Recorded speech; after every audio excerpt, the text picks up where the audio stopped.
Hello and welcome back to my channel. Today I'm sharing a few items which have been bought for the house recently, and I'm going to start off with this Seagrass chest. I bought this from Jute as they have some discounts on, which they usually do a few times a year, so it's always good to wait until their sales before buying anything.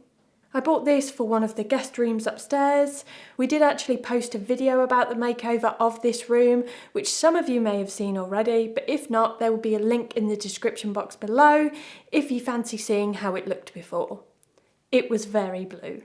We finished all the decorating and the major jobs in this room back in February, but there were still some things that I had on my list to buy as and when I found them. A chest or trunk was one of those things.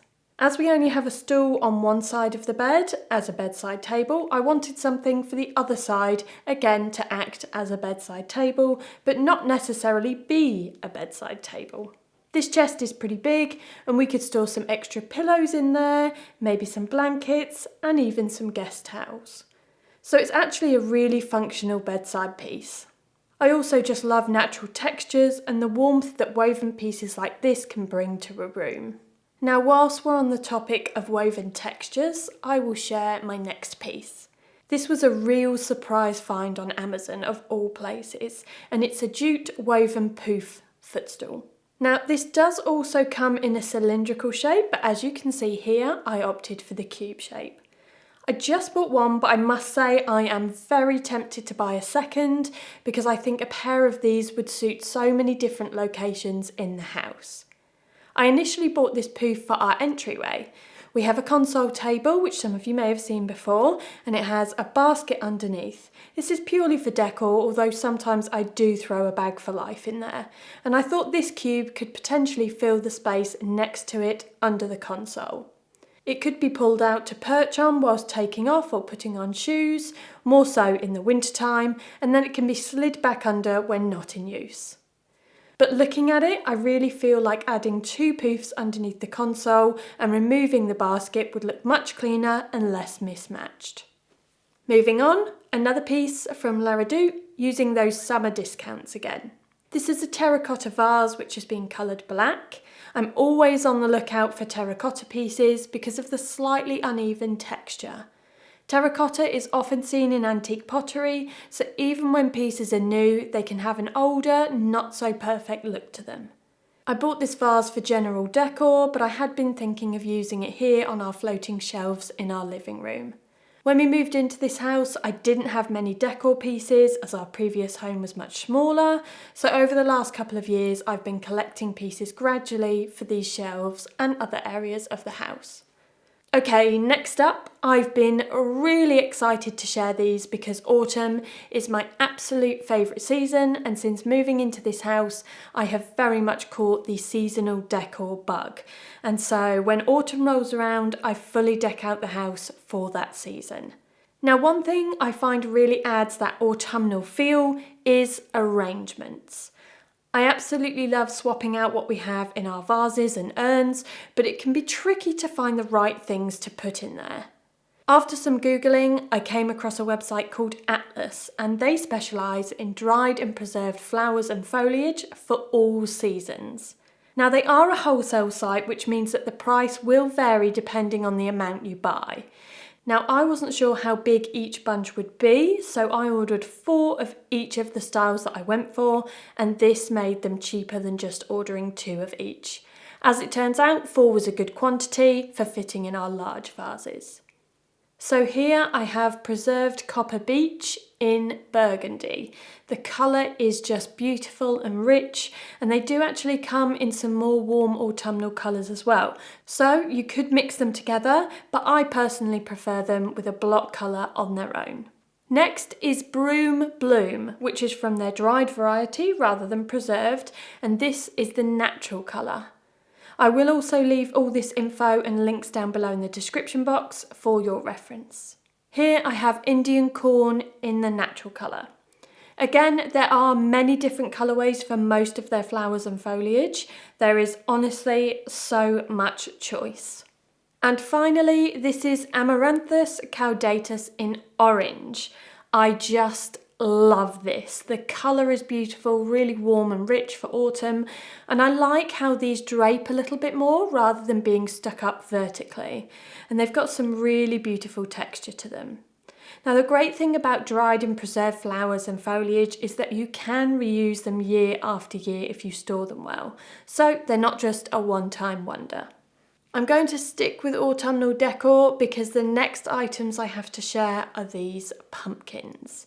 Now, some of you may have already seen these over on my Instagram as I shared them on my stories a few weeks back, but they are really great for the price and I can't emphasize that enough. I bought 2 of the large and 3 of the small, the large being £15 and the small are £8. There's a link below in the description box for anyone that wants to check them out because I believe they are an online click and collect only. Now, I must add that they are plastic. It feels like they maybe have a wire base and then they're wrapped in a faux rattan, and that is the plastic part.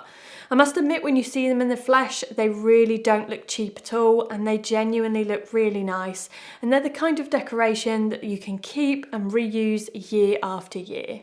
I'm not entirely sure if they're suitable for outside.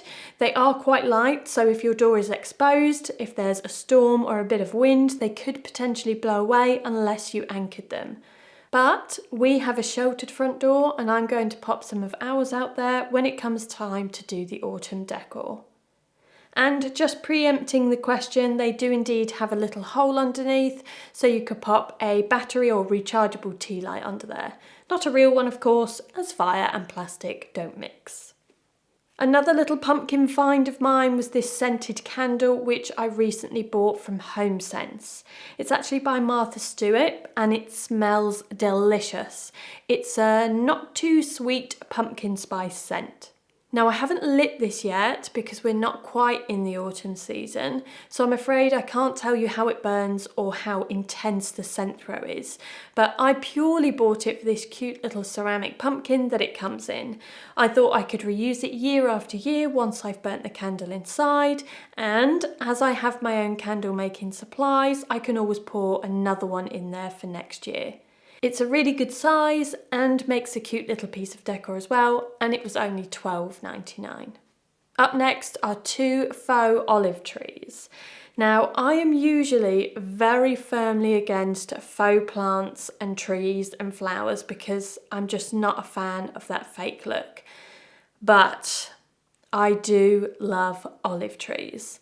We have 3 big ones in the garden that we've nurtured over the last 2 years and they're doing really well, along with a recent smaller one and then one large gnarled trunk tree at the front of the house. They drive Simon's hay fever wild, but I will never part with them. I love them so much.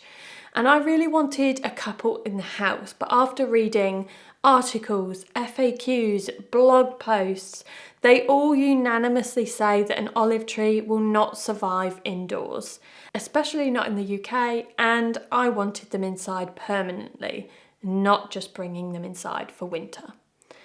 So these are my solution. There are of course many ways that you can make these faux trees look a bit more authentic and elevate them in terms of your pot of choice. I personally haven't found any pots for ours yet, and I think I'm actually going to cut off the olives because a real olive tree would not be in fruit all year round, so I think the olives are a bit of a giveaway. That said, when you get close, you can tell it's not a real tree, although I am quite impressed by the trunk as that is quite realistic. I have also bought some autumnal cushion covers. I adore a scatter cushion, we've got them everywhere, and again, like the arrangements, I'll change them up for each season. These are just plain with no pattern. I think they're a linen cotton mix, and they come in some really rich autumnal colours, which could just be used as an accent amongst some of the other cushions that might be a bit more neutral. It just gives that little hint of autumn. I'm backtracking a bit now and revisiting those natural textures again because I recently bought this woven rattan tissue box cover. I bought this with our ensuite in mind because it's very light and bright in there, and during the summer it has appeared very warm in terms of colour tone. But I fear that come the grey and gloomy winter months, it might appear a tad cold in there. So going back to what I mentioned earlier, these woven materials like rattan, wicker and jute are great for adding warmth to a space, and we have a few woven bits in there already, but this is just to add another little hint of warmth. And there we have it, guys. Thank you very much for tuning in to watch today's video, and I will see you next time.